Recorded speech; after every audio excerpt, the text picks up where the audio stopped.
Well, welcome everyone. Today we've got a very special guest, which T will tell you about in a sec. But I just want to, start off by saying lots and lots happening in the Facebook group. Lots of interactions still happening. Continue to get a few people in, a few more people coming in. So invite your friends, be part of the conversation. It's great to see the support people are giving each other. Lots happening in there. So keep it going. Keep playing nice. It's fantastic. And we've got over 200 people in there now. We've got 220-ish or something like that. I know, it's decent. That's 200 with GST. That's amazing. That's heaps. Unless you live in New Zealand, sorry, because there's more GST there, so apologies. Just want to also touch on Patreon. For those who do want to become patrons of the I Was a Teenage Fundamentalist podcast, feel free. It can be as little as you want to give, either ongoing or it can be a one-off. We have had both provided to us. So thank you, everyone. As we say, everything goes back into the podcast. Everything goes back into what it costs for making the podcast, for storing the podcast, all that sort of stuff. There's a little bit involved in that. So any help would be much appreciated. T, tell us about today's guest. Yeah, well, today we've got someone I'm quite excited to have. Her name is Anji Barker. She's an Aussie living in the UK. And are you ready for this? You're going to be surprised. Don't trigger everyone, but she is a United Reformed Church minister. She's a qualified social worker, and she's the CEO of the New Begin Community Trust, which is a charity organisation. So, Ange, g'day. Welcome to I Was a Teenage Fundamentalist. Hi, thanks for having me. It's lovely to be able to chat today. Yeah, we're very excited to have you. So, Ange, how about we start with you establishing your fundy cred, right? So, how you became a fundamentalist and how you were drawn into it all. Yeah, sure. So I was born in Australia, but my parents were Dutch migrants. And so, as part of that kind of coming from Holland, there was a kind of a whole group of people they called themselves the Australian Reformed Church. I don't know if you've heard of them, particularly in Victoria. So I grew up in the Reformed Church and I was a Calvinette. I didn't know that had anything to do with Calvin. That was just so. I remember I told my husband when I was 20 that I was a Calvinette, and it was the first time I realised what it had come from because it was just so normal for Dutch families. What's a Calvinette? I think it's like some churches have boys and girls brigade, and it's kind of the Christian version of brownies, and you learn your catechisms, and so it's a form of fundamentalism in my pre-Pentecostal days.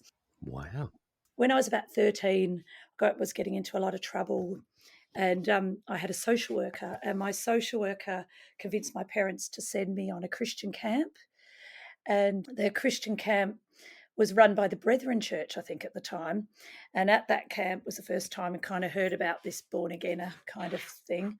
And I remember the guy talking was saying, if you got hit by a bus tonight, this was the 80s, mind you. So if you got hit by a bus tonight, would you be right with Jesus, and would you be going to heaven or hell? And I was thinking, oh, this is a bit of bullshit. And I would be up the back of the campsite sniffing glue with some of the other kids.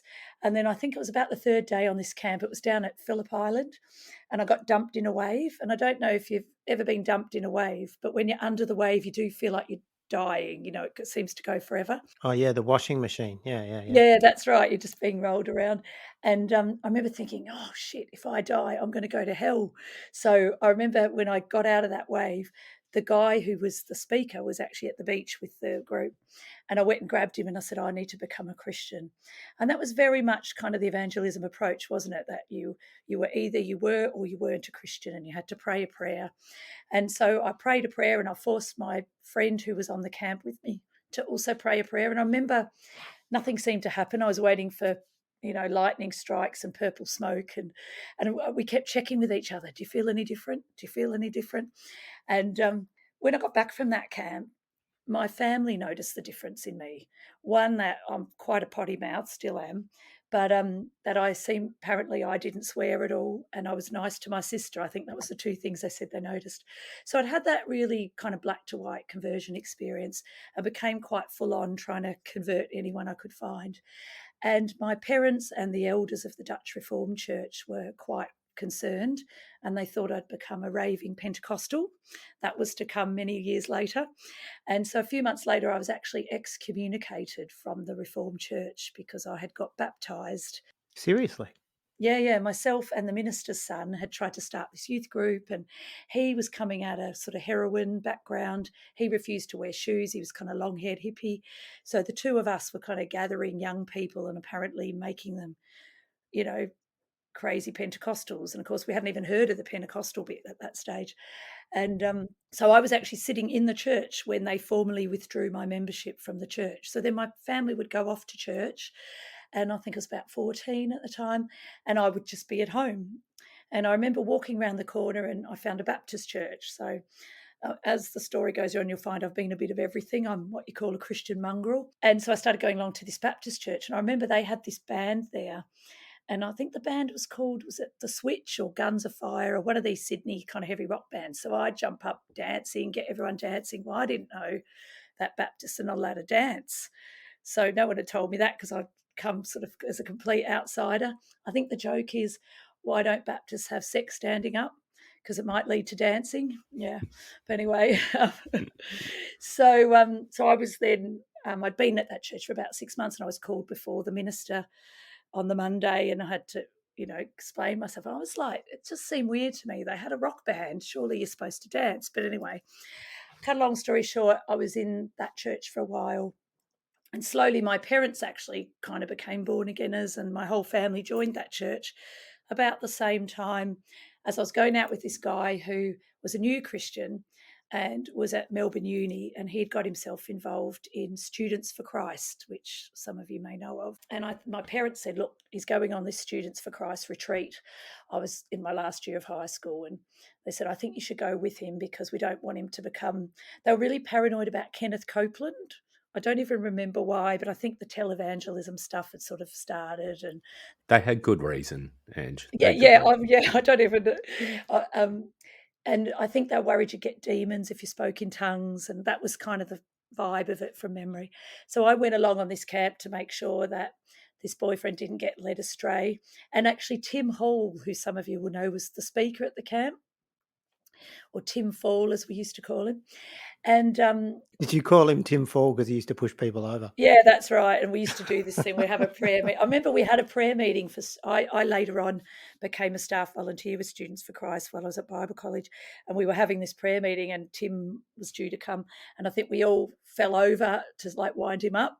So we were all laid, prone as he came in the door kind of thing. So there was a bit of humour around it. But I remember thinking, it's a bit weird, but I need to be really sincere and really trying to fit in. But I've always been, I think, probably quite vain and quite worried about what people think of me, and was kind of worried about how weird all that stuff looked as much as I was, trying to believe it. So I was a bit of when I'm in that scene, quite into it. But as soon as I was away from it, I tried to be my normal bogan self, so to speak. So I had this quite dichotomized faith where I was in my super spiro bit at church and at those kind of penty kind of things.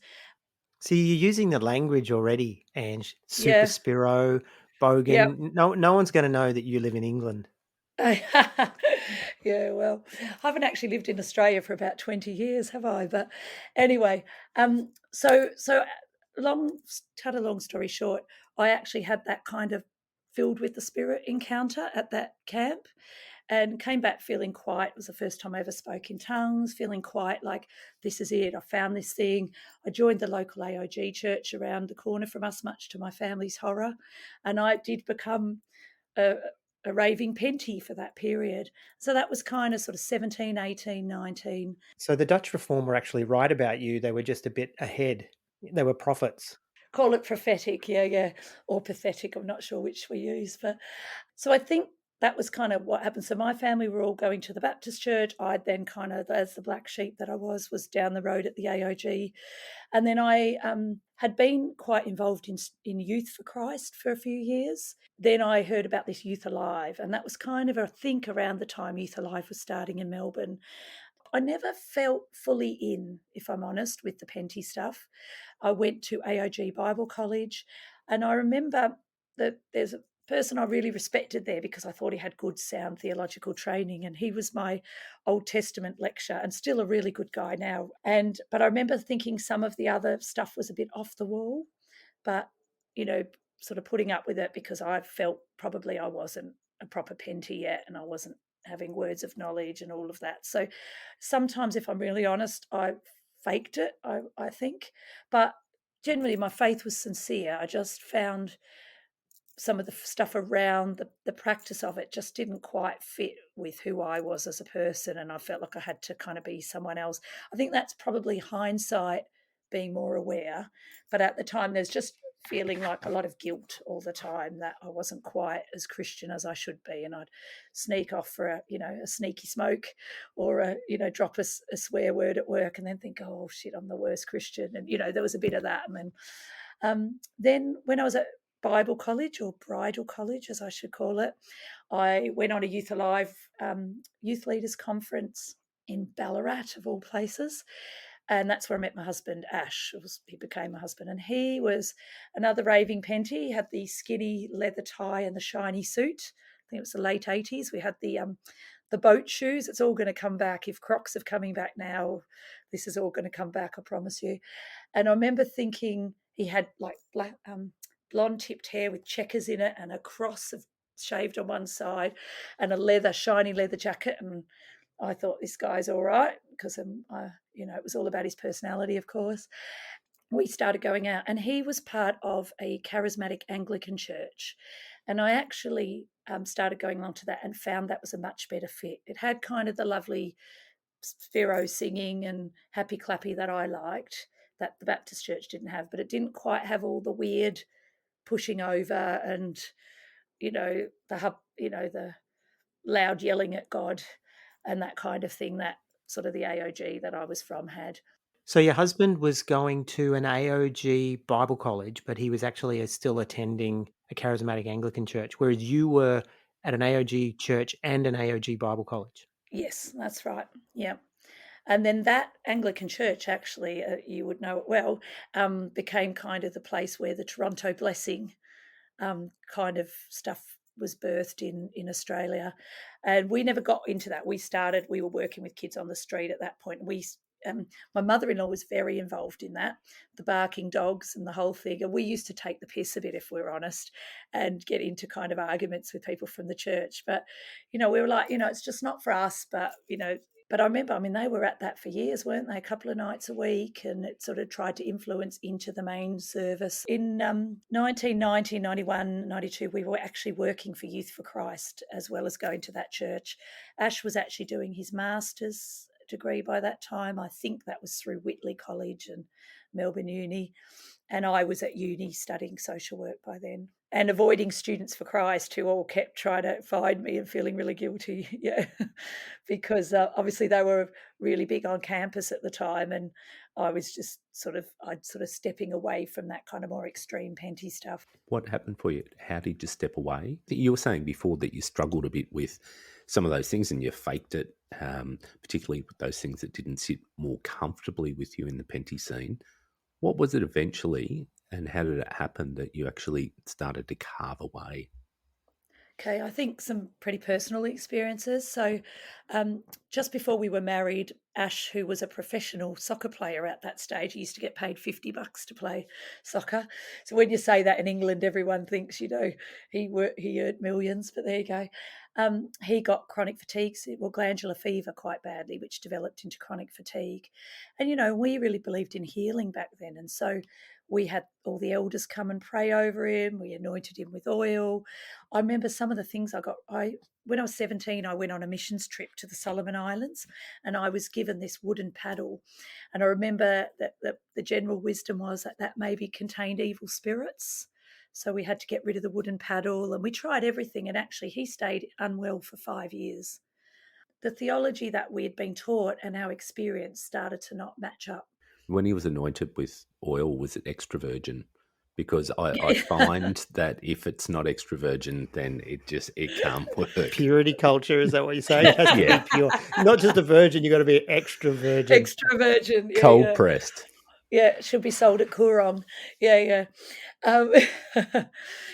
So that happened. And then at the same time, in working for Youth for Christ, we were meeting all these homeless young people. And one of my colleagues, I write about this actually in my book, was working with women in Fairley Women's Prison at the time, that was still running, and bringing these women were coming out of prison with nowhere to live. And we had like a 3-bedroom house in Dingley, lovely house. And we just took the Bible fairly literally, thought, well, if someone's homeless, you should offer them a home. So we just started taking people in. And the stuff we were seeing, the struggles in the lives of the people we were starting to love, really started messing with our theology and took us on that whole journey of theology of brokenness, really influenced by liberation theology. And a big key part of that was we were given a foster son who was 11, and we went on a journey with him into mental health and addiction, and he eventually died of an overdose at 18. And I think that was kind of the final, you couldn't have a kid that was more prayed over than that kid, and yet his life got worse and worse. And actually a lot of the time he thought he was Jesus. That was part of his psychosis. So you'd go and visit him at the psych ward, and he'd be in confinement because he had beaten up the Holy Spirit because they were having a fight. One kid thought he was the Holy Spirit. And then you felt like just proper weirdos because we were Christian workers. And I think they thought we had made this kid a weirdo. But for some reason in his psychosis, he had got very into, he used to follow Ash around to Bible college and to all his meetings. And he memorized the Jesus video. And so so we probably did make his psychosis worse in some ways. But I think that was kind of the culmination when we realised that this kind of theology that the church teaches and the reality of who we thought this Jesus we were following just didn't match at all. And that's kind of been the journey of the last 30 years. And I think we're still in that journey. What did that do to you, to the faith that you'd built up, and I guess through the Dutch Reformed Church, right through the Baptist, the AAG, and then when you were currently, what did it do? Did it solidify your faith? Did it really rock your faith? Was it something that it caused you to doubt? What happened for you? I think for me, I'm kind of an angry young man type person. Being Dutch, I'm very like black and white, very judgmental and critical. So I think I was angry at the church for a long time, angry at Christians. And even now, my household will tell you that I have absolute grace for someone who's just robbed me or smashed up our car or, you know, done, staggers in drunk and falls all over. And I have, constant grace and understanding about the childhood trauma they've experienced. But if someone who's a Christian or from the church does the smallest thing wrong, I just have no time for them and I write them off.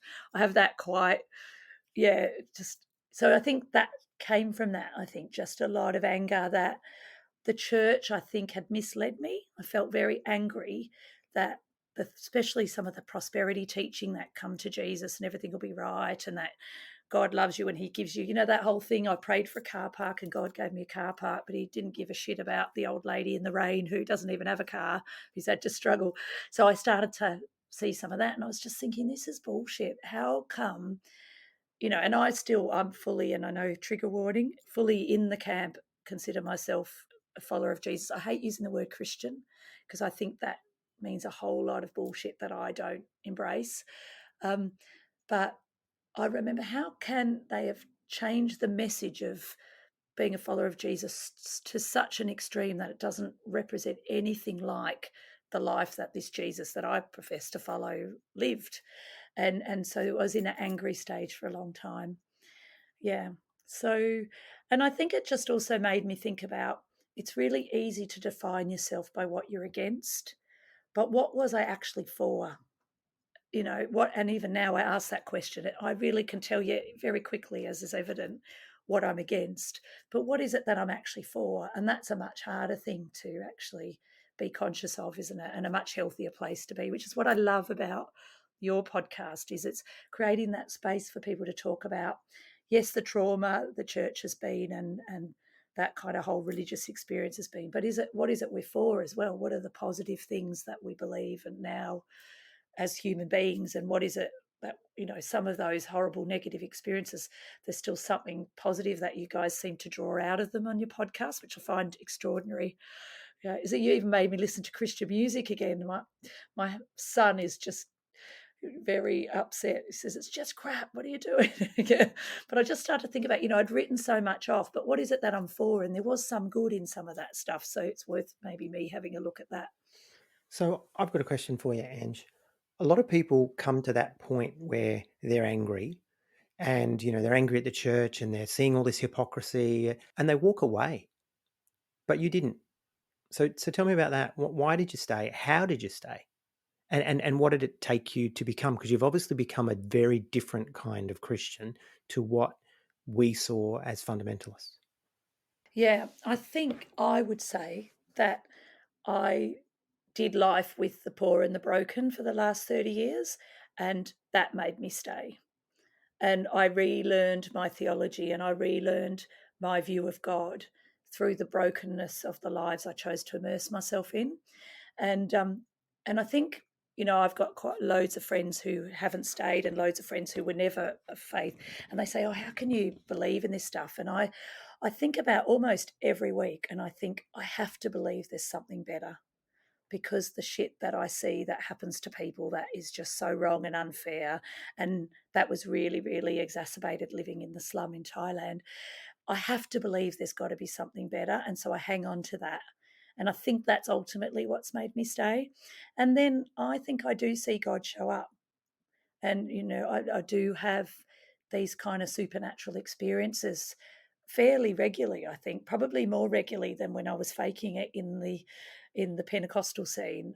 I see these really, that give you goosebumps type experiences. That has to be some kind of higher power, some supernatural being. And so for me, I choose to believe that's God at work, his spirit at work. I'd like to hear more in a sec about you touched on your work in the slums of Thailand, so I think that's really important to hear more about that. You got to a place though where there had to be something, there had to be a purpose, there had to be a higher power.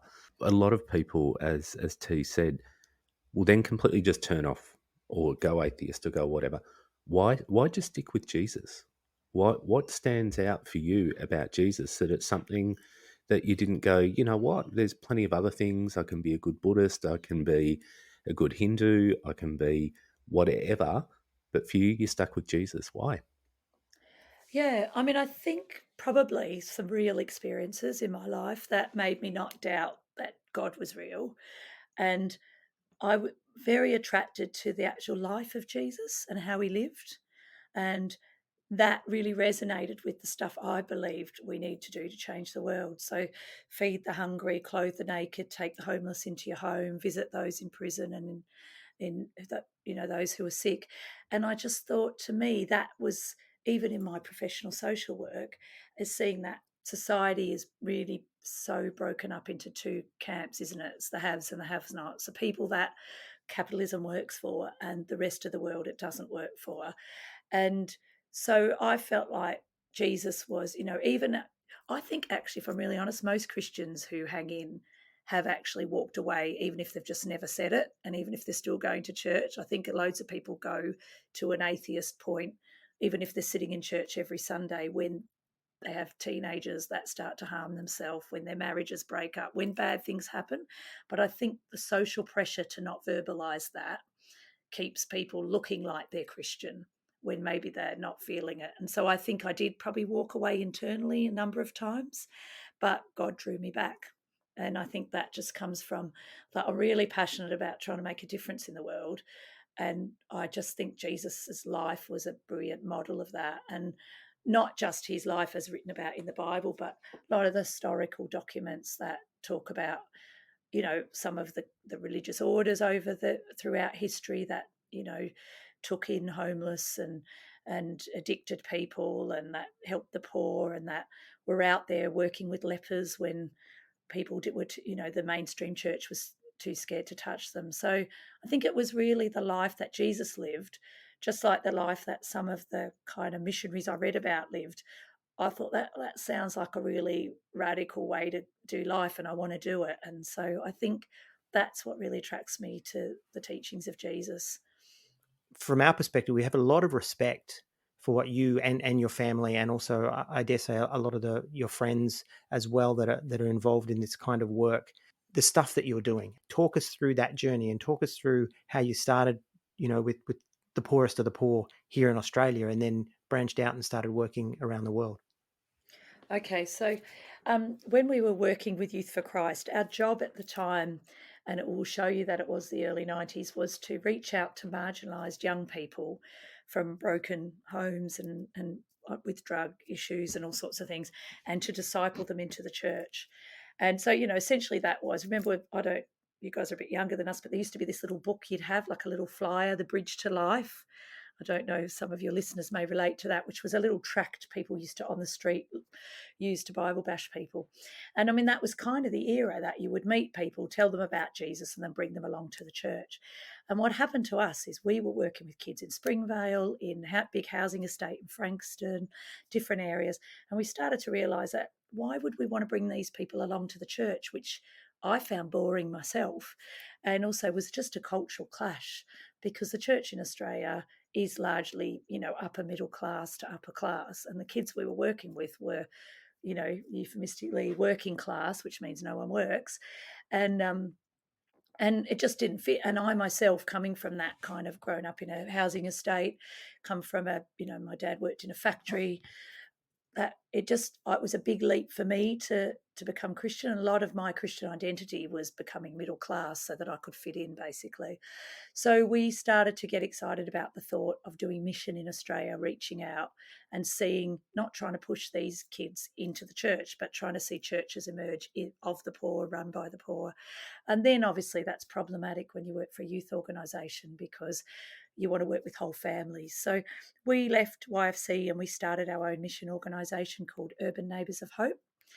And then very quickly we realised that how we were doing it wasn't really sustainable. And so we looked at how could we sustain that. And I won't go into the details, but we decided to become a Protestant order and take vows. And, I'm being a fundamentalist at whatever I do. So we became extremist at that in a sense. We took a vow of poverty, and we took a vow not to leave the community more than twice a month, so that we're really present, and, all of those kind of things. And then that really helped us be really present in the whole kind of street heroin dealing days in Springvale, where the streets were flooded with China white. And there were, I think in 1 month there was 400 ODs around Melbourne because there was some uncut heroin, and quite a large number of them were in Springvale.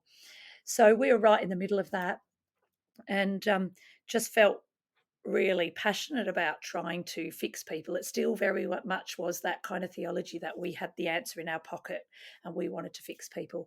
And then as we start to journey with people, you realise a level of brokenness in yourself, and you start to be a bit more honest about that. And I think I see that as God was at work in our lives. I had always wanted to go overseas as a missionary, and so had Ash.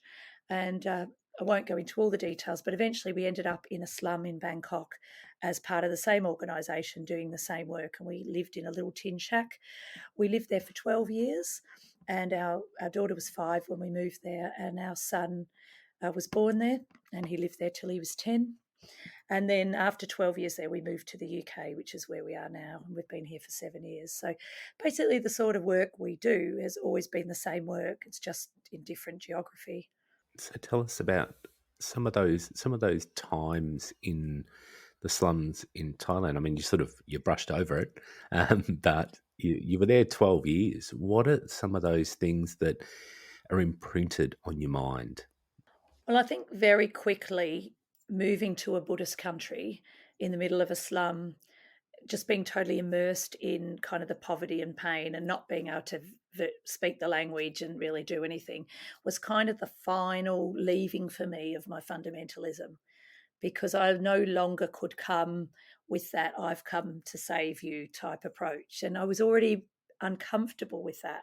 But I think those years in Thailand, certainly the first few years, really pushed me out the other side of that kind of Christian cookie cutter, so to speak.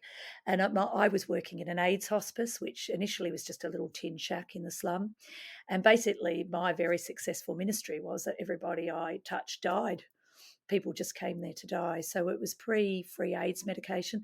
I write about it in my book. I said, I think I fancy myself as Mother Teresa, type, but I'm really just not that nice. And I remember I'd be in the AIDS hospice on my 4-hour shift, and the whole time I'd be just checking my watch thinking, oh shit, when's this going to be over, and I did that kind of each afternoon, went to language school in the morning, and literally people died. And my job was to, once they died, because it was so hot, the body fluids, the body fats and everything turned to fluid and leak out of all the orifices very quickly.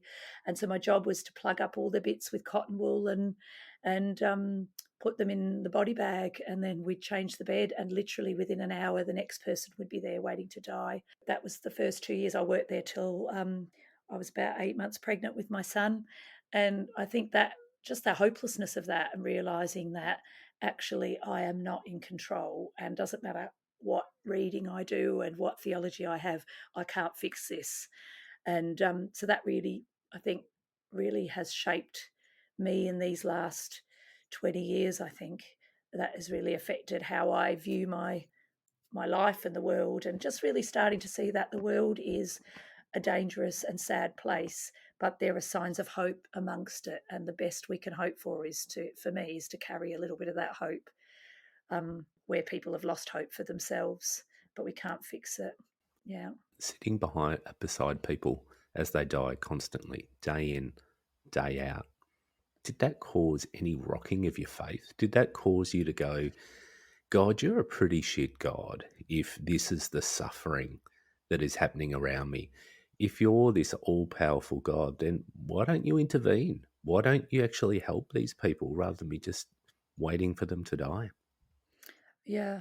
And I mean, I think already before moving to Thailand, we'd seen enough death, our own son as, being one of those death and suffering, that we had really been able to develop a theology of suffering.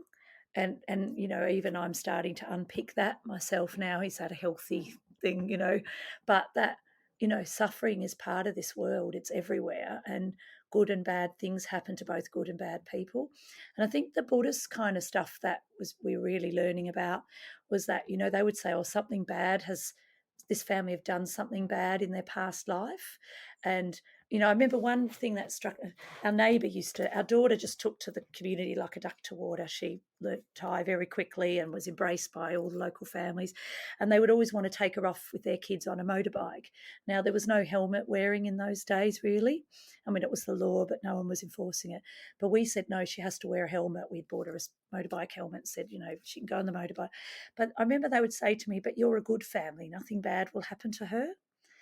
And I just, that resonated back to kind of some of the Penty stuff, that actually that's not dissimilar to saying, well, I'm going to pray for a car park for me, but I'm not going to give a crap about the poor old lady in the rain. I was like, no, actually, somebody drunk will hit your motorbike and you'll all fall over, and you're all good people. But so we would have these discussions backwards and forwards, and they would always say, oh, you're just a dumb farang, which is what they kind of called foreigners a farang.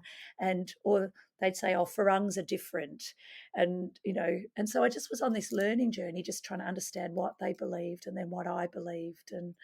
And yeah, there were times, and I've said this to Thai people. I've said this week. We've got a young woman dying this week, and it's just horrible. And I've said to a whole lot of people at our drop, I was just like, I just don't understand.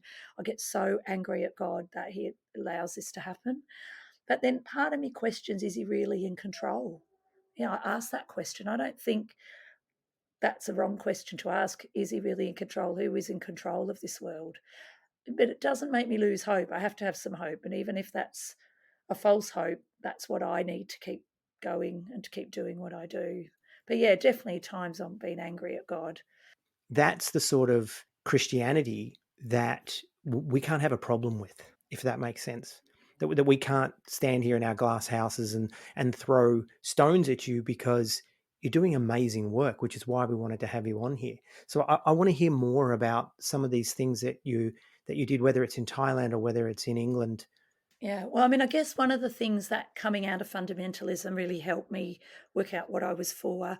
We developed this kind of phrase that we said, the cost of our friendship is not your soul. And we've been really clear on that. And this is where the church doesn't get us often as an organisation, is that we will feed hungry people or take in foster kids or help somebody have an operation, but we're not doing that to try to convert them. And I think that is the difference when you move from fundamentalism, that as a Christian, I feel like my job, I'm called, left here on this earth, if that's what I believe my purpose is, to make a difference in this world, to live as simply as I can so that other people have a chance to live out their dreams, to use my resources with those who are often cut out of society in terms of finances and opportunities, and to not build up treasures for myself, but to try to see a community transformed. And I see that as beyond just an understanding of spiritual transformation, that is people living abundant lives here and now, living out their dreams. And so social enterprise is a massive part of that, seeing skills that people have and gifts they have, that because they're not middle class and wealthy and educated, they've never been recognised for those skills. So we find those people and those skills and try to set them up in their own businesses, and we become their best customers, and just try to create all the infrastructure we can so they can succeed. So but we do that not to convert them, that's really clear. We run Christian programs, but they're very clearly separate to our social programs, and we've actually asked lots of volunteers to not come back who just don't get that, because we're not running a drop-in centre so that people can be Bible bashed. We're running a drop-in centre so that lonely, isolated people can develop family and friends and a place to belong. And those that want to do the Christian bit, that there's opportunities to do that. We have a Sunday group, we have a Wednesday night group, but you're not more in if you join those groups. We want it to be really clear that if you're Muslim, if you're Buddhist, if you're Sikh, or if you're atheist, that you're just as in and you're just as valid a leader in our organisation as those who are part of the Sunday gathering or whatever. And that's been a really hard line to hold as you do sort of justice and kind of poverty relief work, because there's so much understanding that if you're a Christian doing that, you're doing that so that people will come to know Jesus or be a follower of Jesus. And I think that's exploiting people's loneliness and isolation and poverty. That if you're a homeless guy on the street in Birmingham today, you will have become a Christian on average 9 times in the last 4 years, because anyone who wants to help you wants to help you so that they can get you to pray the prayer and come to the church. What we say is we want to help you, and condition is that it's not so that you become a Christian, it's because you are a human being who doesn't have a roof over your head and you deserve one. So that is kind of the social action and evangelism is quite separate. How did the other Christians see you? Because, we were talking about this, B&I, and in getting you in and saying, I reckon a lot of Christians are going to say, she's not a real Christian. She doesn't say the right things, do the right things. Tell us about that. So it's interesting because in Australia, I would never wear a dog collar. In the UK, I sometimes wear my dog collar. And that's partly because people, given how I look and how I speak and the fact I might be seen with a cigarette in my hand here and there, maybe don't know I'm a Christian. So I work with street sex workers, and often I'm mistaken as one of the workers. So, so sometimes that helps, just solves a lot of awkward moments. It's always interesting. People say, "Oh, when they come to see our work, oh, and how many have become Christians?" And then I know straight away they're still in that fundy camp. And then I go on my rave of, we don't use that label, are you Christian or not Christian? We use that label of, you're my family, you're my friend, you're welcome to be part of everything we're part of. Some of those things you're saying, Ange, sounds like you're a universalist, that there's many ways to come to God. I mean, I'm not putting a label, but is that what you're trying to say? Strangely, no. Yes, I'm still much more fundy than that. Yeah, so that was always my big fear. I'm not going to become a universalist. I don't want to be liberal, and I think I'm not. I believe that the God that I follow is probably, for me, I would say, yes, I want people to be followers of Jesus. I feel like the teachings that I see that Jesus has and the life he lived is something that I really believe in. But it's also not for me to tell people what they should believe. I don't for 1 minute believe, like I used to believe in the 80s and 90s, that I have the power to change someone's belief. I think you can change somebody's rhetoric that they say, but the belief is so deep held within your every cell of your body that I think only a supernatural power can change that belief, and that's not my job. And I won't let the church guilt me into seeing that as my job. And so I actually think it was interesting when I worked in the AIDS hospice, it was run by this amazing Catholic priest. And he said, and this is probably where I sit now, I think at the time I remember judging him and thinking he was a bit liberal, that don't you believe that if a Buddhist person cries out for help, that our God is big enough and powerful enough to answer that prayer, regardless of who they're crying out to?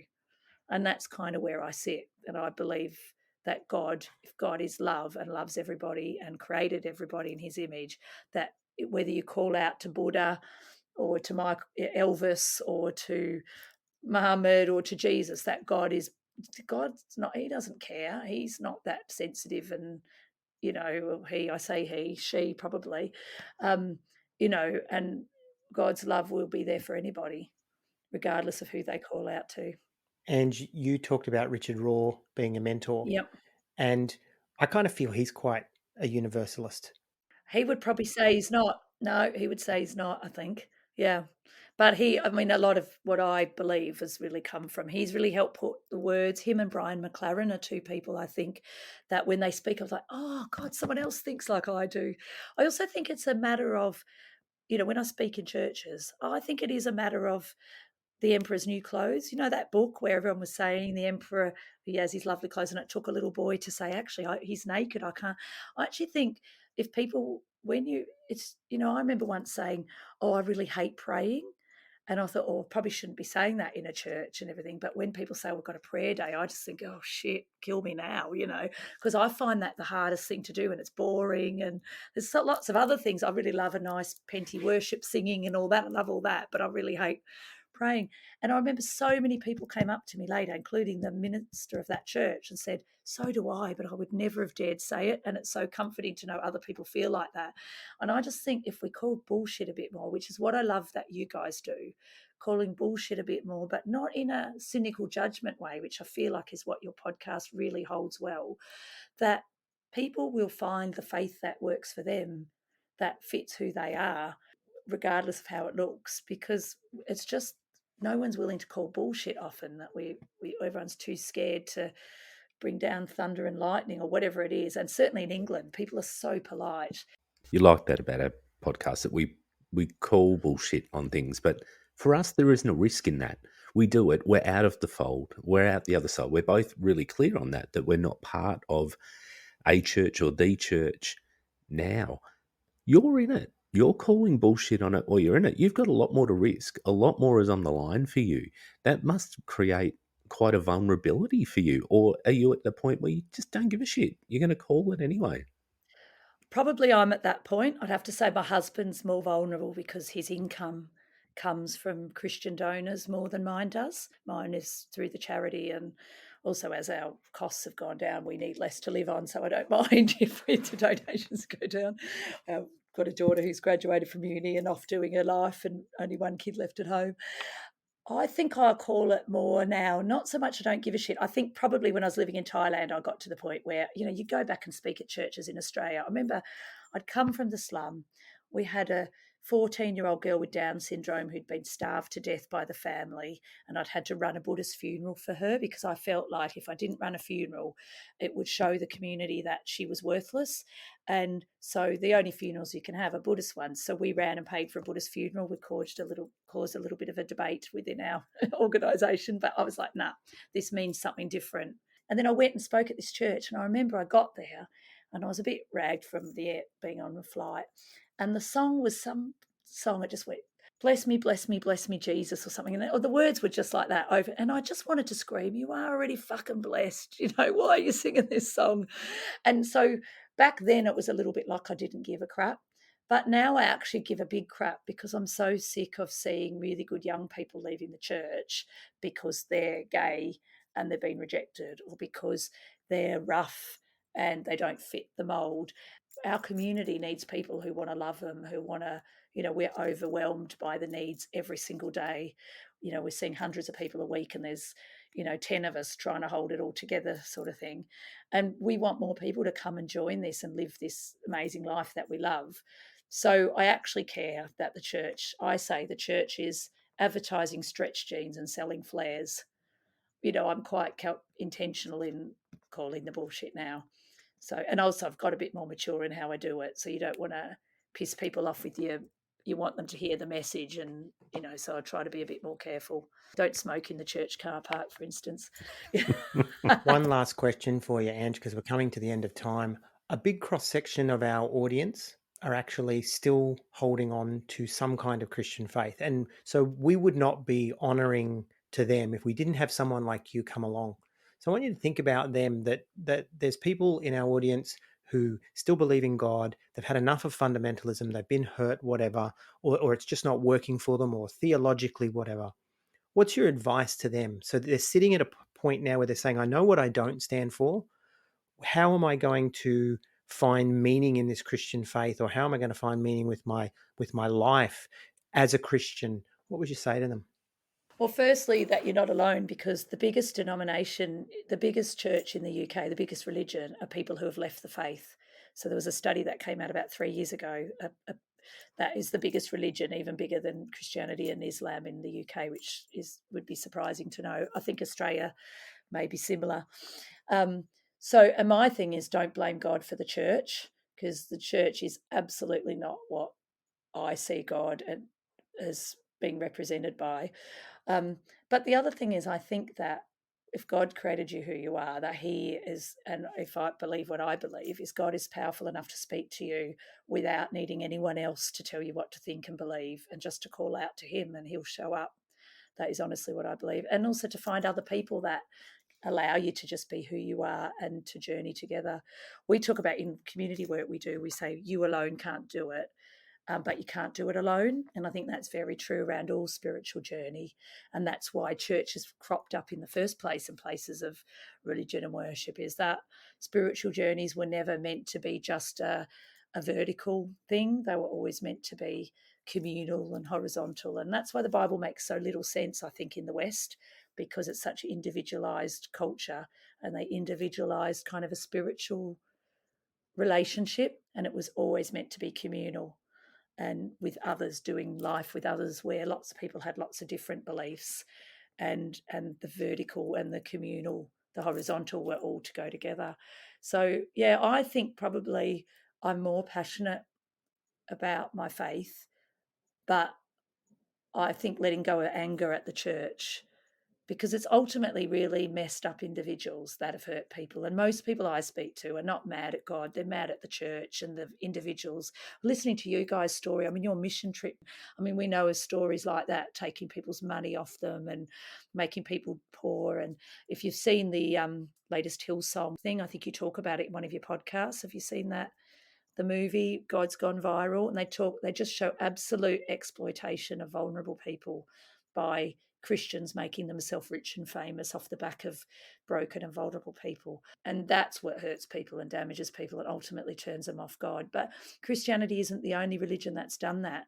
There are many Buddhist temples in Thailand filled with Ferraris and monks who have, been abusing junior monks. And there's a power, I think power corrupts, and absolute power absolutely corrupts, and organised religion creates a perfect medium for that, not just Christianity. So I think that also helped me stay in, is seeing the corruption in other faiths and other organisations, peace organisations, and other animist kind of groups that I got involved with have just similar abuse and power structure issues. It's not God's fault.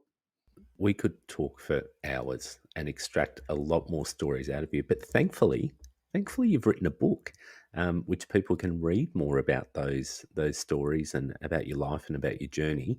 And I think I've said this before when we're introducing that we're going to be talking to you. I think it's a fantastic book name, Missionary, Not Just a Position. Will not be found in Coorong or Word bookstores, I doubt. But where do people get hold of a copy of it? It will go live on Amazon on the 15th of September, so you can just order it on Amazon. And I mean, I think my book was a little bit of my penance for my years of fundamentalism, and even writing it helped clarify to me what did I still believe and what do I not believe, and shows some of my doubt and indecision. And so I've tried to be as honest as I can, which then when I actually physically held the book in my hand, I had a massive panic attack that made me vomit. I was like, shit, can't take it back now. So, because one thing when you know your audience and you can control who reads it or, you know, who hears your stories, but they're out there now. There's a few chapter titles I might be regretting, but yes. No, it's great. And we were both very lucky enough to get an advance copy, and I've certainly started reading it. I'm sure that he's more of a voracious reader than I am. He's probably read the whole bloody thing in a night, knowing him. There's been a few edits since the copy you guys have got, so some of the more cringy stuff has been taken out, hopefully. There's been lots of second book titles coming through from our less respectful friends. I think it was Bending Over Backwards for Jesus and a few things like that. Okay, very good. It's been a good episode. We really appreciate you being a part of this, Ange, and we appreciate you bringing in another place where, you know, teenage fundies can end up. We're really glad to have you on it. And I know that B and I both very much respect the work you do and very much respect you. So thank you for being a part of our podcast. Well, thanks, guys, for doing this podcast. I think it's so needed. It was interesting. I was on a different podcast who were much more evangelical, and they've been doing some podcasts, and they said their most popular one over the whole lockdown was their one on post-Christianity. And it's just very interesting that the growing movement of people who are able to say what they really think now about coming out of, and I just think there's got to be so many more healthy places like you guys have to talk about it. B, next week we've got another one of our little story episodes, so I'm looking forward to jumping into that and hearing from you and you asking me those questions. So how did that make you feel? I'm looking forward to that next week. Well, you know, I'm interested in how people feel. All right, so I'm going to cue the music and we'll see everybody next week.